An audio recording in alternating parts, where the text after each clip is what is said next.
आप सबका स्वागत है आपके अपने YouTube channel the concept a path for success में। इस वीडियो लेक्चर में हम डिस्कस करेंगे 17 मार्च 2024 को आयोजित किए गए हिमाचल प्रदेश हाई कोर्ट के क्लर्क एग्ज़ाम के बारे में। इस वीडियो लेक्चर में डिस्कस किया जाएगा जीके सेक्शन की आंसर की के बारे में। चलिए शुरू करते हैं इंटरेस्टिंग वीडियो लेक्चर। पहला प्रश्न है आपका, in which city did multinational military exercise, जिसका नाम है शांति प्रयास फोर्थ, ये जिसमें लगभग 19 देशों ने हिस्सा लिया, ये कहाँ पे आयोजित की गई? तो इसका सही आंसर है काठमांडू में आयोजित हुई, नेपाल में। A is the correct answer. दूसरा प्रश्न है आपके पास, हाल ही में कौन सा देश जो है वो 119वां मेंबर बना है इंटरनेशनल सोलर अलायंस का? A option Maldives, B Mauritius, C Malta, D Monaco. सही आंसर है इसका Malta. C is the correct answer. Third question है आपको, वर्ल्ड्स की पहली एयर टैक्सी सर्विस जो है हाल ही में लॉन्च की गई है, जिसका एक एग्रीमेंट साइन किया गया है वर्ल्ड गवर्नमेंट समिट 2024 में। तो ये कहाँ पे लॉन्च की जा रही? इसका सही आंसर है दुबई में। B is the correct answer. Fourth question है आपके पास, कौन सी कंट्री दुनिया का पहला देश बनने वाला है जो कि पहली लग्जरी ट्रेन जिसका नाम है ड्रीम ऑफ डेजर्ट लॉन्च कर रही है? तो इसका सही आंसर है सऊदी अरेबिया देश जो है dream of desert luxury train को लॉन्च करने वाली है। C is correct answer. अगला क्वेश्चन है आपके पास, इंटरनेशनल एनर्जी एजेंसी में कितने देश जो हैं इसके मेंबर हैं? तो इसका सही आंसर है 31 नेशन इसके मेंबर हैं। सिक्स क्वेश्चन है आपके पास, ग्रांड सेंट्रल टर्मिनल जिसका नाम है पार्क एवेन्यू न्यूयॉर्क में, ये वर्ल्ड्स का क्या है? हाल ही में लॉन्च किया गया, ये क्या है? तो ये दुनिया का सबसे बड़ा रेलवे स्टेशन है। ए is the correct answer. Seventh question है आपके पास, एंटमोलॉजी एक साइंस है जो बेसिकली किसके बारे में स्टडी करती है? तो ये स्टडी करती है इंसेक्ट्स, कीट पतंगों और उनके बिहेवियर के बारे में। B is the correct answer. Eighth question है आपके पास, एरिट्रिया जो कि यूनाइटेड नेशन का 122वां मेंबर बना था 1993 में, तो ये किस कॉन्टिनेंट में मिलेगा आपको? ये मिलेगा आपको अफ्रीकन कॉन्टिनेंट में। B is correct answer. अगला प्रश्न है आपके पास, हिटलर जो कि पावर में आया था 1933 में, उसकी पार्टी का क्या नाम था? तो सही आंसर है उसकी पार्टी का नाम था नाजी पार्टी। 10th क्वेश्चन है आपके पास, गोल्फ प्लेयर हैं विजय सिंह, वो बेसिकली किस देश से संबंध रखते हैं? तो सही आंसर है इसका वो है फिजी कंट्री से संबंध रखते हैं। B is correct answer. 11th question है आपके पास, जो पोरस का क्षेत्र था जो बेसिकली ऑफर्ड करता था एक स्ट्रॉन्ग रेजिस्टेंस, मतलब अलेक्जेंडर के लिए बहुत ही बड़ा ये चैलेंज था, तो वो किन दो नदियों के बीच में लाई करता था? तो पोरस की टेरिटरी लाई करती थी झेलम और चिनाब नदी के बीच में। B is the correct answer. 12वां क्वेश्चन है आपके पास, जो theory of economic drain of India है, ये ब्रिटिश राज के समय लॉन्च की गई थी किसके द्वारा? तो इस थ्योरी को लॉन्च किया गया था दादा भाई नरोजी के द्वारा। B is the correct answer. 13वां क्वेश्चन है आपके पास, सेरिंगापत्तनम की जो ट्रीटी है संधि, जो बेसिकली टीपू सुल्तान और किसके बीच में साइन हुई थी 1792 में? तो ये ट्रीटी साइन हुई थी लॉर्ड कॉर्नवालिस और टीपू सुल्तान के बीच में। B is the correct answer. 14 question है, to which professional earlier leaders who struggle for freedom of India mainly belonged, जो भारत की आज़ादी के लिए लड़ते थे वो पहले बेसिकली कौन से प्रोफेशन से जुड़े हुए थे? A option lawyer, B option teacher, C option journalist. तो तीनों ऑप्शन सही हैं, तो इसलिए करेक्ट आंसर आएगा ऑल ऑफ द अबव। 15वां क्वेश्चन है आपके पास, लक्काद्वीप, मिनिकॉय एंड अमनदीवी, ये जो आइलैंड्स हैं इन सबका नाम चेंज करके रख दिया गया लक्षद्वीप, पार्लियामेंट के किस एक्ट के अंतर्गत? तो ये आया था पार्लियामेंट का एक्ट 1973 में। D is the correct answer. 16वां क्वेश्चन है आपके पास, power to decide an election petition, किसके पास पावर है इलेक्शन की पिटीशन के संबंधित? तो इसका सही आंसर है ये पावर मिलेगी आपको हाई कोर्ट के पास। C is the correct answer. 17 question है आपके पास, इनमें से कौन सा है जो पेंसिल में उपयोग होता है? ए ऑप्शन ग्रेफाइट, तो इसका सही आंसर भी क्या है ग्रेफाइट। 18वां क्वेश्चन है आपके पास, इनमें से कौन सी धातु है जो कि बनाती है एमेलगम जब वो अदर मेटल के साथ मिक्स कर दी जाती है? तो वो है आपकी धातु मरकरी। मरकरी को जो अदर मेटल के साथ मिक्स किया जाता है तो अमेल्गन बनाया जाता है। B is the correct answer. 19वां क्वेश्चन है आपके, बाल पॉइंट पेन जो है इसकी खोज किसने की थी? तो इसका सही आंसर है बायरो ब्रदर्स। बायरो ब्रदर्स ने इसकी खोज की थी। A is the correct answer. 20वां क्वेश्चन है आपके पास, जियोमेट्री के फादर किसे कहा जाता है? तो जियोमेट्री के फादर हैं Euclid. B is the correct answer. 21वां क्वेश्चन है आपके पास, इनमें से जो कॉमनली है कुट्टी, शंकर, लक्ष्मण एंड सुधीरधार, वो किस चीज़ से संबंध रखते हैं? तो इनका कॉमन प्रोफेशन एक ही था। ये क्या थे? आर्टिस्ट थे पेंटिंग्स के। तो बेसिकली ये ड्राइंग कार्टून्स को बनाते हैं। B is the correct answer. 22 number का क्वेश्चन है, intersecting lines drawn on maps and globes, जो ग्लोब के ऊपर लाइंस एक दूसरे को काटती हैं उनको क्या बोला जाता है? तो उन लाइंस को बोला जाता है geographic grids. C is the correct answer. 23rd question है आपके पास, आयरन एंड स्टील इंडस्ट्री जो है बेसिकली किस कंट्री के साथ पूरी तरह से डिपेंडेंट है उनके रॉ मटेरियल के लिए? तो वो है आपका Japan. B is the correct answer. 24th question है आपके पास, राजीव गांधी की जो पहली डेथ एनिवर्सरी थी उसको किस रूप में ऑब्जर्व किया गया? तो उसको मनाया गया anti terrorism day. D is the correct answer. और ये मनाया जाता है हर साल 21 मई को। अगला क्वेश्चन है आपके पास, centenary of Mahatma Gandhi's arrival in South Africa. South Africa में महात्मा गांधी के आने के 100 साल हुए थे, मतलब वहाँ पे 100 साल पहले महात्मा गांधी आए थे। तो वो किस वर्ष मनाया गया? तो इसका सही आंसर है मई 1993। 1893 में महात्मा गांधी साउथ अफ्रीका गए, उसके तुरंत 100 साल बाद 1993 को महात्मा गांधी जी के अराइवल को सेलिब्रेट किया गया। ए is the correct answer. 26 question है आपके पास, 1991 का वर्ष जो है भारत में इसे किस रूप में मनाया गया? तो इसका सही आंसर है इसे टूरिज्म के रूप में मनाया गया। D is the correct answer. 27वां क्वेश्चन है आपके पास, फेमस दिलवारा मंदिर जो है भारत के किस राज्य में स्थित है?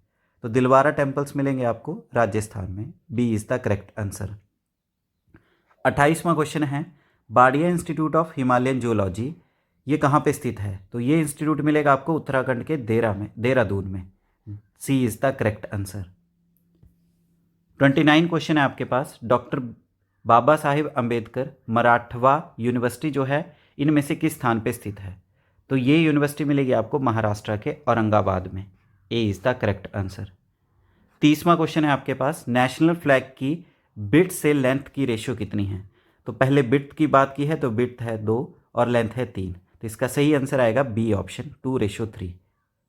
31st क्वेश्चन है आपके पास, इनमें से कौन सा फैक्ट जो है वो बिल्कुल सही है? तो आउटर सिराज जो है कुल्लू में है, बिल्कुल सही है। ट्रांसगिरी एरिया सिरमौर में है, बिल्कुल सही। यहाँ से हाटी समुदाय संबंध रखता है।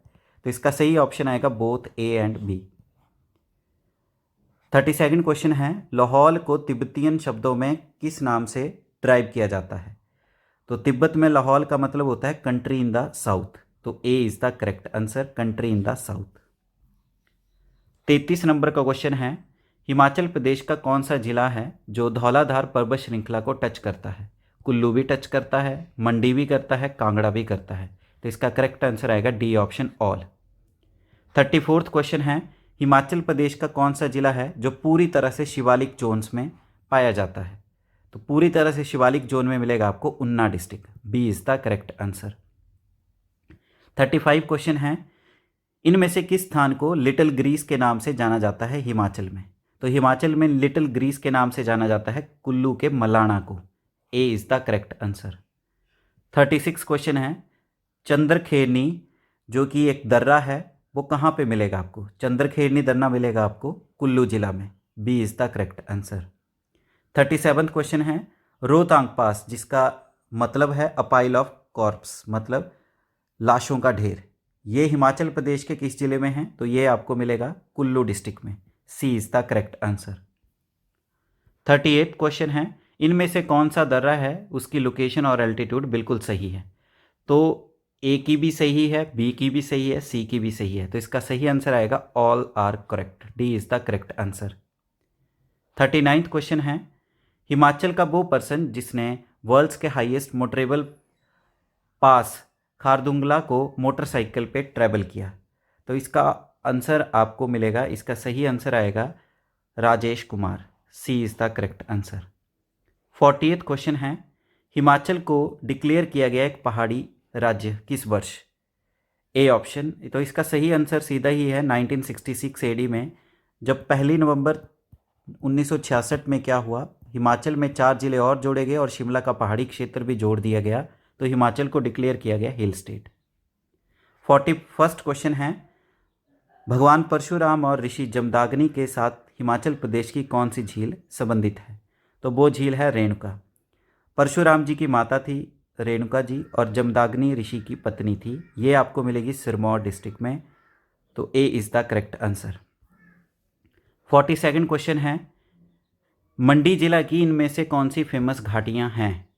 तो चौंतरा भी मंडी में मिलेगी, चुहार भी मंडी में है, बल भी मंडी में, तो करेक्ट आंसर आएगा D, all are correct. 43rd है, हब्बन घाटी जो है हिमाचल प्रदेश में कहाँ पे पाई जाती है? हब्बन वैली मिलेगी आपको सिरमौर के राजगढ़ में। A is the correct answer. 44th question है आपका, हिमाचल प्रदेश की वो झील जो अपर हिमालयन रीजन में है, जिसने हाल ही में वहाँ पे बहुत ज़्यादा बाढ़ आने के कारण सतलुज नदी में पानी का बहाव अत्यधिक हो गया, तो वो हिमाचल प्रदेश की झील है पारीचू। ये आपको मिलेगी किन्नौर जिला में। A is the correct answer. 45th question है, किस माउंटेन रेंज और ग्लेशियर जो है वो शिमला के रिज मैदान से बिल्कुल साफ दिखाई देते हैं? तो वो है आपका सोनापानी ग्लेशियर और है आपका केफांग ग्लेशियर। ये दोनों ही जो है शिमला के रिज ग्राउंड से दिखाई देते हैं। C is the correct answer.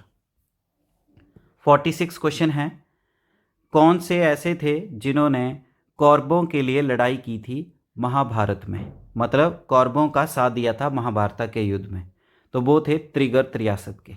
B is the correct answer.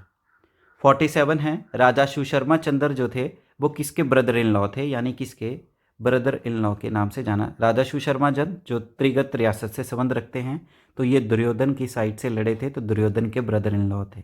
B is the correct answer. 48 question है, बुशहर स्टेट जो है रामपुर में, इसकी स्थापना किसने की थी? तो इसकी स्थापना की थी भगवान श्री कृष्ण जी के जो वंशज हैं उन्होंने, राजा प्रद्युम्न ने। B is the correct answer. 49 question है आपके पास, किसने सराहन रामपुर की राजधानी बुशहर रियासत की राजधानी सराहन से रामपुर शिफ्ट की? तो रामपुर राजधानी बनाई गई थी बुशहर रियासत के राजा राम सिंह के द्वारा। B is the correct answer. 50th question है आपके पास, तैमूर ने सिरमौर रियासत को कब लूटा? तो इसका सही आंसर है 1398 से लेकर 1399। B is the correct answer. 51st question है, अमर सिंह थापा जो कि नेपाल से थे, उन्होंने कोशिश की थी कांगड़ा फोर्ट को 1805 और 9 तक कैप्चर करने की, पर ज्वालामुखी संधि के अंतर्गत वो फोर्ट वापस कर दिया गया किसको? तो वो था महाराजा रणजीत सिंह को वापस किया गया था। ए is the correct answer. 52nd question है, महाराजा संसार चंद अपनी हार के बाद जो है बेसिकली गोरखा कमांडर थापा जो था, हारने के बाद जो था गोरखा कमांडर अमर सिंह थापा था, उसने शेल्टर कहाँ पे लिया था भागल रूलर को मारने के बाद? तो उसने जो शेल्टर लिया था वो बेसिकली लिया था बिलासपुर में। C is the correct answer. 53rd है आपका, धामी प्रजामंडल मूवमेंट जो है ये किसने लीड किया था, यानी इसके लीडर कौन थे? तो धामी प्रजामंडल आंदोलन के लीडर थे Pandit Sitaram. B is the correct answer. 54th है, भाई दो ना पाई दो आंदोलन जो था वो सिविल डिसोबीडेंस का हिस्सा बना, किस वर्ष लॉन्च किया गया? ये लॉन्च किया गया था 1939 में। A is the correct answer, C is the correct answer 1939। 55 question है आपके पास, हिस्टोरिकल बिल्डिंग जो है इनमें से कौन सी है जहाँ पे शिमला समझौता साइन किया गया 1974 में? तो वो किया गया था वारनेस कोर्ट में, इंडिया और पाकिस्तान के बीच। A is the correct answer. 56 question है, हिमाचल प्रदेश की सबसे बड़ी पार्लियामेंट्री कॉन्स्टिट्यूंसी जो कि इंडिया की दूसरी है, तो वो कौन सी है? तो वो सही आंसर आएगा मंडी। सी इज़ द करेक्ट आंसर। 57 है, फर्स्ट बिल्डिंग शिमला की, पहली बिल्डिंग शिमला की जहाँ पे इलेक्ट्रिक बल्ब लगाए गए थे, तो वो बिल्डिंग थी viceregal lodge. A is the correct answer. 58 question है, महात्मा गांधी का जब मर्डर ट्रायल चल रहा था यानी केस चल रहा था, तो नथुराम गॉडसे को शिमला में किस जेल में रखा गया था? तो उनको रखा गया था, वैसे इसका सही आंसर है दक्साई जेल। इनमें से कोई भी करेक्ट नहीं देखा जा रहा है, तो इसका सही आंसर आएगा दक्साई जेल। लास्ट क्वेश्चन है आपके पास, प्रेजेंट डे जो स्टेट बैंक ऑफ इंडिया की बिल्डिंग है शिमला में, इसे किस नाम से जाना जाता है? तो जो present day state bank of India की बिल्डिंग है शिमला में, इसे पहले डेल्जल हाउस के नाम से जाना जाता है, जो बेसिकली कैप्टन थे HP डेल्जल के नाम पे रखा गया है। C is the correct answer. तो इस तरह से इस वीडियो लेक्चर में हमने आंसर की के बारे में बात की, HP हाई कोर्ट क्लर्क के बारे में। ये आपके लिए हेल्पफुल रहेगा। बाकी सेक्शन को हम अगले वीडियो लेक्चर में डिस्कस करेंगे। Thank you. जय हिंद, जय हिमाचल, जय भारत।